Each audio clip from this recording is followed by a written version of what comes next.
On December 7th, 1941, the Imperial Japanese Navy Air Service performed a surprise military strike on Pearl Harbor in Hawaii. The day after the attack, Walt Disney received an early morning call from his studio manager. "Walt, the Army's moving in on us.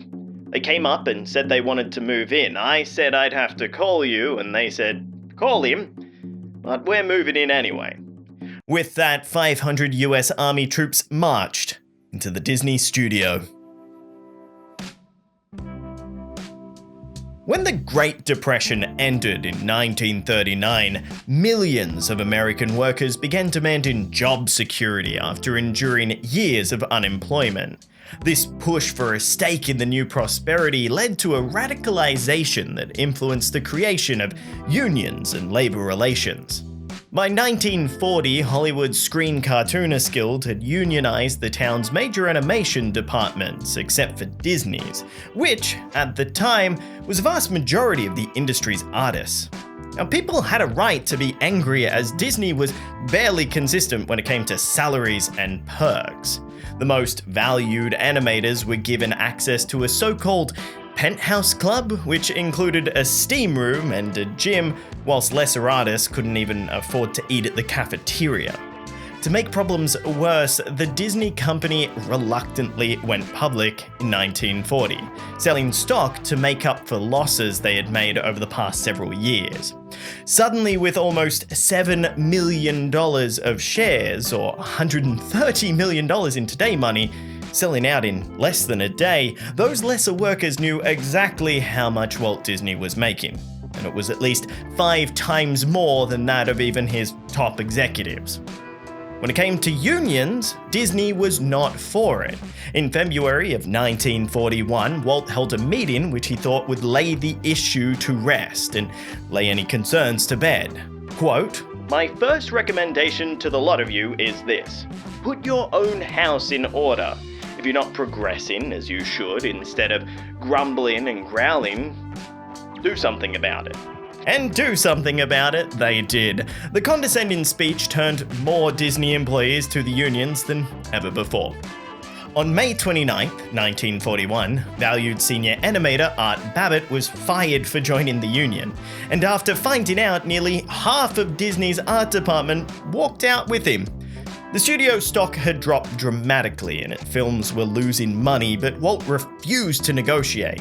In fact, when Babbitt shouted from the picket line, "Shame on you, Walt Disney," as Walt drove to work, Disney got out of his car and charged at him. Walt was not taking this well and started to become paranoid regarding the situation.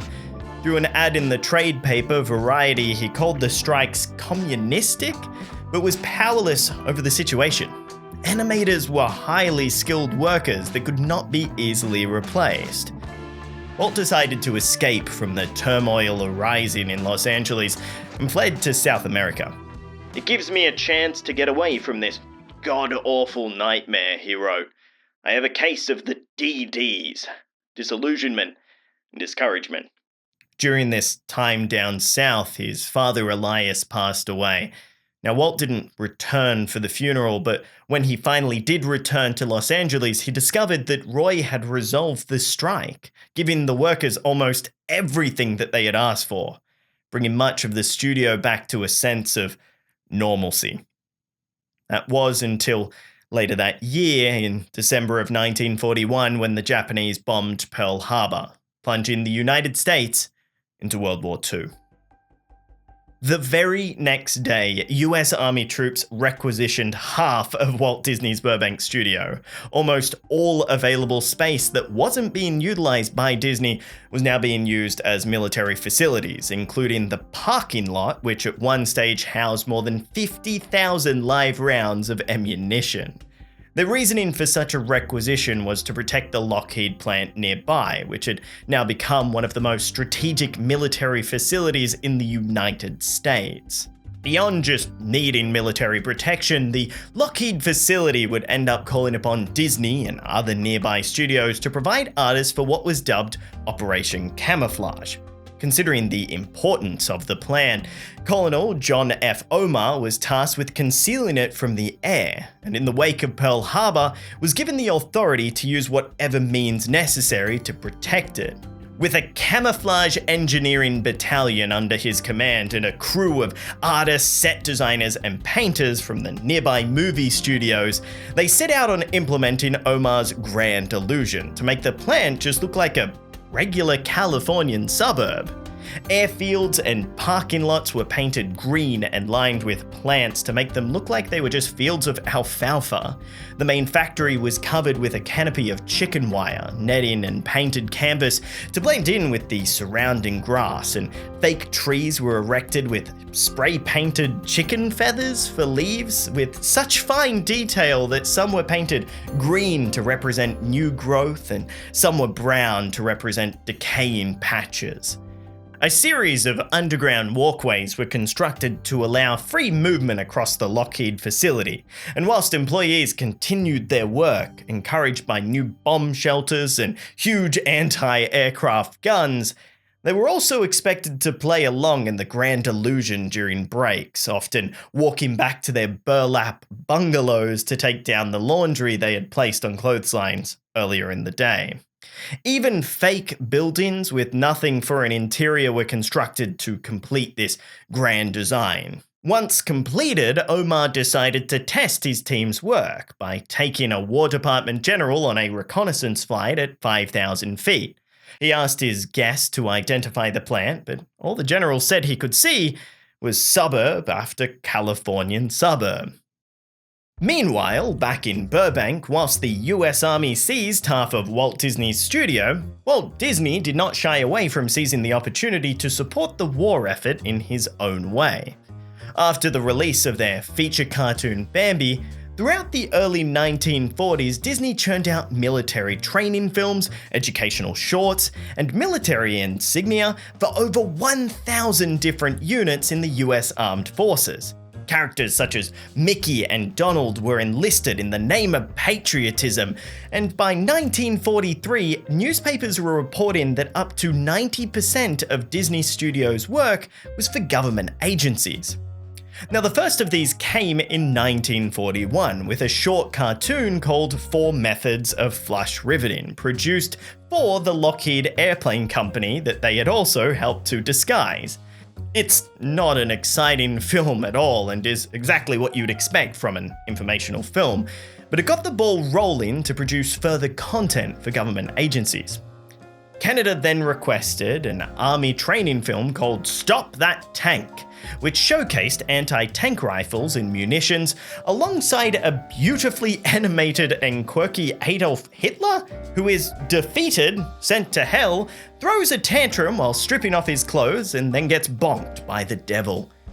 It really was a different time, but afterwards it helped to train those using the boys' anti-tank rifles, which could stop a German tank in its tracks. From there, it really took off. The US Treasury Department ordered The New Spirit, which featured Donald Duck encouraging people to pay their taxes. It's really not the sort of content that people seek out nowadays, but according to a government-sponsored survey after the film, about 37% of the audience said they felt more ready to pay because of it. Due to this, a storm of Disney cartoons were made to teach firefighting, riveting, a multitude of diverse technical subjects. The US Navy alone commissioned 20 such films, and other departments followed suit. Disney's 550 employees were working harder than ever alongside the military presence, which still remained at the studio for a time.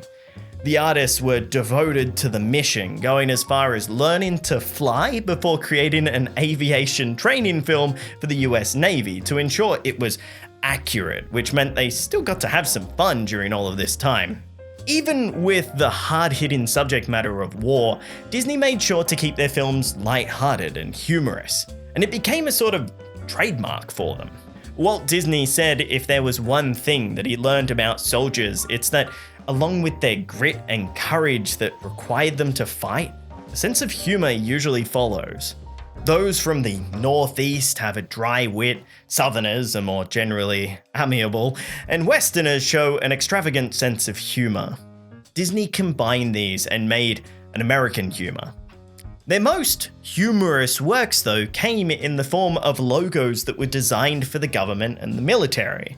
These were produced free of charge, with a team of almost 5 men working full-time on them. Overall, Disney produced almost 500 of these during World War II. The brand became synonymous with patriotism, something that I feel like is still prevalent today. On a personal level, Disney was an avid war supporter. 2 Iron Deer statues on his front lawn in Hollywood were donated for scrap metal. The deer, which weighed a ton, contained enough scrap for 10,000 incendiary bombs. He also only charged the government $12 a foot for the films that were ordered, as opposed to $65 a foot for which his commercial shots were budgeted. Disney made almost no profits during this time on government films. The US Army remained at Walt Disney Studios for 8 months, where they promptly moved on following unknown orders. After the war, Disney was left with little cash. Anything released during World War II commercially was a flop, and the government pictures were not designed to be profitable. Walt was quoted as saying, "We're through with caviar. From now on, it's mashed potato and gravy." Desperate for a hit, Walt returned to his roots in Marceline, focusing on folksy Americana instead of European folk tales, and this is what birthed the idea of the controversial Song of the South. Based on the Uncle Remus stories by Joel Chandler Harris, the film was set in the South in the late 1800s.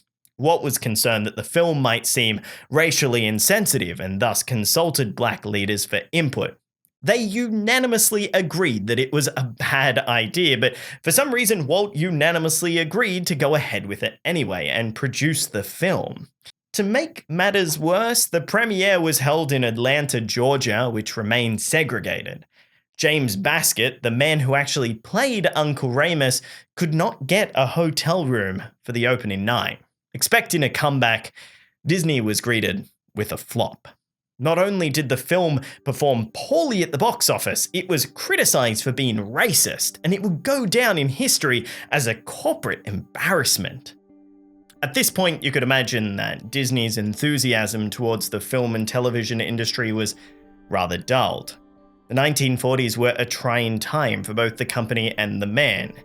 He said he would never make anything as good as Snow White, according to biographer Neil Gabler. And perhaps that's what led him to his new passion. Sitting on a park bench in Griffith Park, Los Angeles, with his daughters Diane and Sharon, Disney watched them ride the merry-go-round when he was struck with inspiration.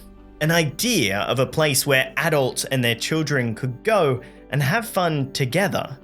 And though this dream lay dormant for many years, fostered in the mind of a visionary, it would eventually go on to become Disneyland. From the home of all things theme parks, I'm Dom for ReviewTyme. Thanks for watching. Everything that would induce turbulence with its attendant drag must be reduced to a minimum. The use of a rivet, whose head is flush with the surface being riveted, eliminates the drag of the ordinary rivet head and thus aids in accomplishing our higher speeds. The choice of method to be used